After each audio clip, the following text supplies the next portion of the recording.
Well, hey, let's get some more career advice. You've been giving some good advice so far. And of course, I told you we were talking a little bit about after a person sort of gets on the other side of that tech job, they get into their dream company, wanting to, ascend the corporate ladder, if you will.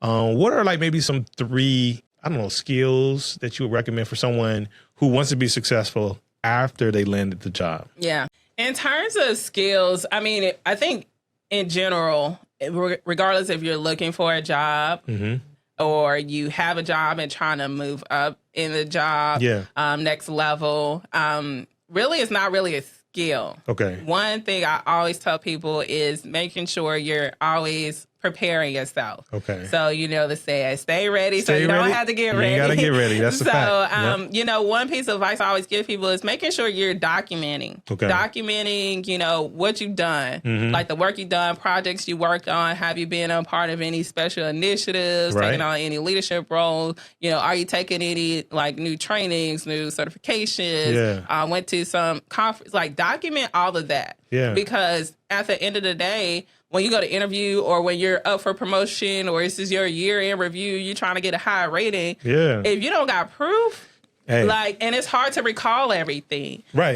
It is. And I think a lot of people, especially once you've gotten into a company, you get comfortable. You do. And you get really content and be like, oh, they know what I'm doing. Right. But then you see the other side of it. You get frustrated your year in review. They're like, oh, it meets expectations. You're like, what? Like, I've been doing all this. And you ain't got no receipts. If you don't have any receipts. Exactly. Yeah. So I always keep a living document. Of what you're doing. Okay. And that's a good. I think I learned that like the hard way throughout my career. So I always tell people like keep a living document. If you want to get to that next level, if you want to make sure that the work you've done is actually in the system. Yeah. Because they're going to go back to the system, and the data. But like, you want a promotion? What have you done? Hey, I feel like Watanya, I don't know who this is for.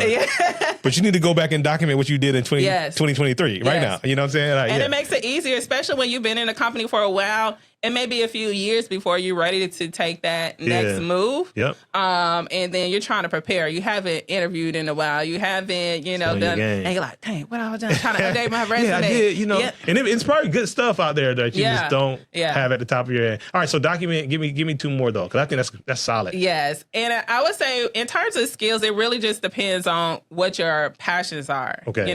So I can always give you like, oh, what are the top technical? Should I try to? Because maybe not technical skills, but should I try to, say, become more of a leader, like in my group or whatever? Yeah, so that's why I go back to it depends on what you want to do. Everybody don't want to be a leader. Okay, facts. Some people, one thing I know, like at SAS, we have 2 ladders. So you can climb like that individual contributor ladder, or you can climb that management ladder. Leadership, the titles. And then some people get into like those managerial roles, find out this is not what they want to do, facts. and go back. So it really just depends on what do you want to do, really taking the time to figure out the different opportunities in your company, find a mentor. But if you do want to take a leadership role, take on some leadership roles in like employee resource groups, be on those councils, lead a project on your team, identify some solutions, or areas where there's a problem on your team and find a solution. Take the initiative. Yeah. Like you want to be a leader, but you don't have no initiative. You're waiting for someone to tell you to do something. It's not a leader to me. That's not a leader. You passive right there. Yeah, no, I got you. Yeah. So it sounds like, you want to have informed clarity on what you want to do and then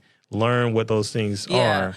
And, whether it is, even if you don't want to be a leader, but there's another role you want to take on, maybe it's a higher level role, but you feel like you're lacking in some of those skills. Most companies, especially if you talk about your dream company, a lot of dream companies have free trainings, free certifications on technical and professional development side. Take advantage of those opportunities. Go to some conferences, take a day off, go to a conference or something, network, really find out what that work is about, because worst thing you want to do is like, oh, I want to get into this job and then realize it ain't what you thought. Yeah, do your research. That's the big research skills. No, that's good. Yeah. I want to ask you one more question, because I did say 3, so I want to get like one more piece of advice. And that piece of advice, can you give me in the form of a mistake that you see, a common mistake you see people would make that like get them? Hey, so one thing I would say is not proofreading. So that, one, proofread. I listened to the interview with Bobby. Okay. Bobby's talking about, whatever you put on your resume or Chat GPT. So whatever's on your resume, make sure you have proofread it. Like whether you put it on there, Chat GPT, whatever it may be. Don't put your name on something that you haven't even like fully. That that happened to me before in my career. I don't want to go deep into it, but I'm an engineer by trade actually, and I've been a part of some reports. And I remember people were asking me about something, and when I read it, I was like, "Yo, I don't even know." You have to proofread. Yeah, I remember with manual testing, quality, like insurance analysts, back when there was a lot more manual testing versus automation. Right. Because I got it started in recruitment with staffing agency, how most recruiters typically get into recruitment. And one of our clients was a software company in the area. I won't say who they are, but you want to put them on blast. Yeah, a software company. And we were hiring for a QA tester. Yeah. And we could send a resume. The hiring manager rejected them. And the reason why, they had a spelling error on their resume. Oh, you're applying for a QA, quality assurance in your own application or your resume. Like they didn't quality check their own resume, so how can I What you going to do with our high level? How can I trust that they're going to quality check their code? And it's not just about spelling, grammar. You actually need to read your resume out loud, make sure it makes sense, make sure it's not too wordy. Make sure it's not an autobiography. Like, I know. Come on, get to the point. Like, I've received 30 pages resume. I was like, you had a 30 pages? Yeah. And it's like, this is the short version. Oh, see, they trying to impress somebody. So proofread, make sure you are able to clearly articulate what's on your resume once you do get in that process. But if you haven't proofread to understand, make sure it's relevant. Like, hey, reading through, like, is what I want to be a sales associate, but you applying for like back end coding or something. I get some resume. I'm like, did you read the job description? Hey, listen. So it's like, you may be great, you may have all the skills, but they're not on your resume. You're sending that same resume to every single job, and you haven't reread your resume to make sure your resume really speaks to the job posting. That's good. Yeah. Well, Watanya, I want to, and we're coming to it, and this has been fantastic. And I want to ask you a couple of questions before I ask you our final question. Can you give us just a couple of trends that you're seeing, like people who are like trying to position themselves for the future? It seemed like you really thought about that when you were coming up, but like as you see things happening, what type of trends can you maybe speak to in the tech industry? Yeah, definitely. I see a lot more people getting into cybersecurity. Cybersecurity always being a hot button topic, and there's more jobs than there are people. So I definitely see that as a trend, especially with AI and all that is introducing more vulnerabilities. So cybersecurity is definitely one of the biggest trends. And I'm also going to say, I know I work for a data company, but anything data related, I remember, I think it was earlier this year, I remember seeing something about like the IRS. They were hiring hundreds and hundreds of data analysts and machine learning.